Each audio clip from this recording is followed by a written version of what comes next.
Every good fantasy book has a well worked out background story.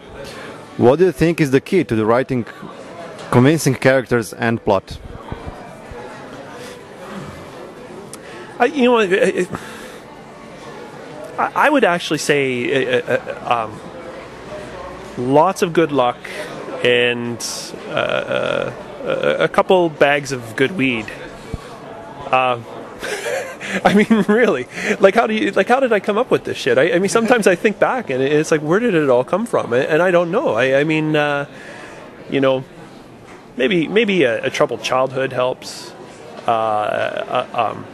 Too much porno. It's one of those things. The ideas come, and as an author, I mean, you can take credit, you know, for being there when it happens, you know, or you can take more of a sort of ancient mindset, which is what I like to do, and be baffled by the mystery of it all. I mean, I actually feel incredibly fortunate to have this story and these characters to have dropped in my head, because I really feel, in some ways, as though they're actually a lot better than me and what I'm capable of coming up with otherwise. I don't know. I mean, it's just one of those things. You do something and you sit back and you scratch your head and you think, how did I get so lucky? And that's how I feel when it comes to this stuff, definitely. And I'm sure most of your readers do as well. What does it feel like to see your books all translated into different languages and read all around the world? Yeah, I mean, immensely gratifying. I mean, when I wrote these books, I aimed for a very, very specific reader, and not necessarily. I wasn't necessarily writing for myself. I wasn't necessarily writing the books I wanted to read. I mean, I knew that out there there is a group of readers who loved to believe in the fantasy worlds that they were reading about, and those readers happen to, you know, transcend national, cultural, and linguistic boundaries. And the fact that the book has been translated into, I think it's 17, 18 languages now, to me is, it's kind of a vindication, you know, that the vision itself is actually sort of bigger than any one language. And that's pretty cool. I mean, it means that it tells me that I'm saying something that's human, as opposed to something that's Canadian or American or British or Croatian or German or what have you. Yes, and that's cool. Yeah. You've been working on Erwa and its characters for quite some time. In what way have the plot and the characters developed?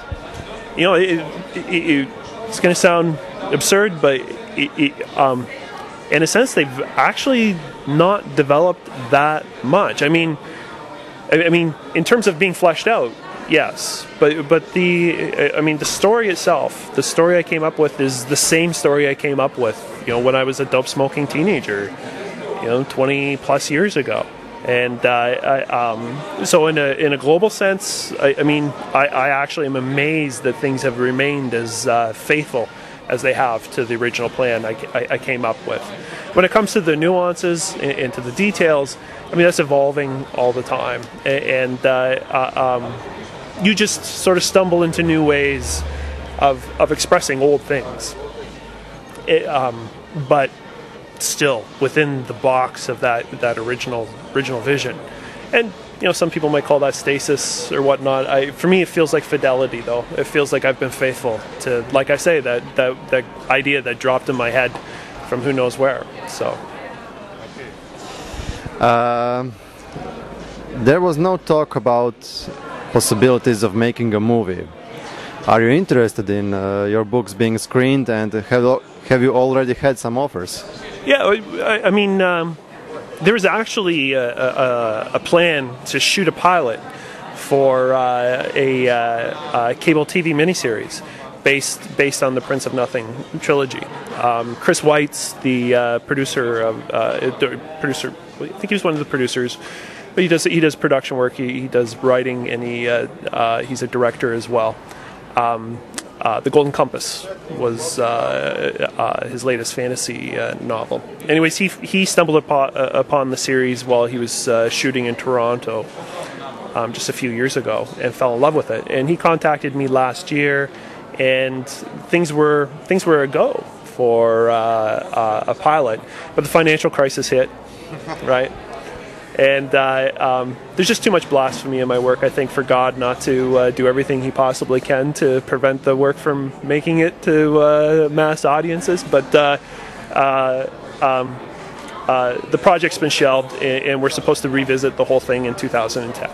So we'll have to see what happens. I mean, the thing with Hollywood is that it is notoriously capricious, even more so than the book industry. And so even if you do get these deals, you know, hammered out, the odds of the project actually making the screen still infinitesimally small. So you just sort of look at all this as a potential bonus. You know. Otherwise, you know, nothing wagered, nothing lost. Yeah. Okay, so we just have to hope. Yeah.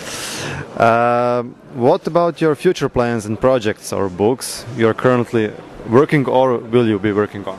I just finished the first draft for a crime thriller. When I sold Neuropath, in all the English language markets I sold Neuropath in, they were 2-book deals. And the follow-up to Neuropath, it's not a sequel, entirely separate story, is called Disciple of the Dog. And it features the world's most cynical private detective. Makes Sam Spade look like Pollyanna, and I'm very happy with it. Very interested with it. I have to wait and see what my editors think of it. They'll likely come back at me with guns blazing. But really, the focus will be for the next 4 years, for the next 5 years, anyways. The focus will be on completing the fantasy trilogy. I mean, when you write these big sequences, it's I don't know. It's easy to become kind of lackadaisical about completing them, you know, and to sort of start stuffing side projects into the nooks and crannies of them. But I don't know. I've been sitting on the story for over 20 years, and it just feels like I've told my agent no more side projects, nothing. My focus for the next 5 years will be to concentrate on and finish the second Apocalypse. So it's time. I mean, really, the way I look at it is it's a race. Will I finish the second Apocalypse right before the real Apocalypse wipes us all off the face of the earth? So I want to get it done as quick as possible. Because I'm as cynical as my character is in Disciple of the Dog. Okay, and now for the end, is there something that you would like to tell to our readers or viewers, or perhaps those that are hoping to become fantasy or SF writers? Well, I mean, to anyone who wants to become a fantasy writer, the thing to always keep in mind is it's just simply such a long shot. And to make sure that the writing is something you do as a hobby to begin with. I mean, this is certainly the case for me. I had no plans of becoming a fantasy author. I just had this idea I had to write about, and I think that's the safest way to proceed. In terms of a general message to the audience, it's always the same message I give, because I am, at root, an evangelical skeptic, right? You don't know nothing. Certainty is a crock of shit, right? We evolved certainty for who knows why, to better bash the heads of the neighboring tribe, right? Something. But we have a 3-pound brain, and we are overmatched. We don't know shit. So if you think you know something, and you find yourself judging other people because you think you know it, you're wrong. That's what all humans do, right? So try to be the exception, take the hard road, and doubt. There you go. Okay, thank you.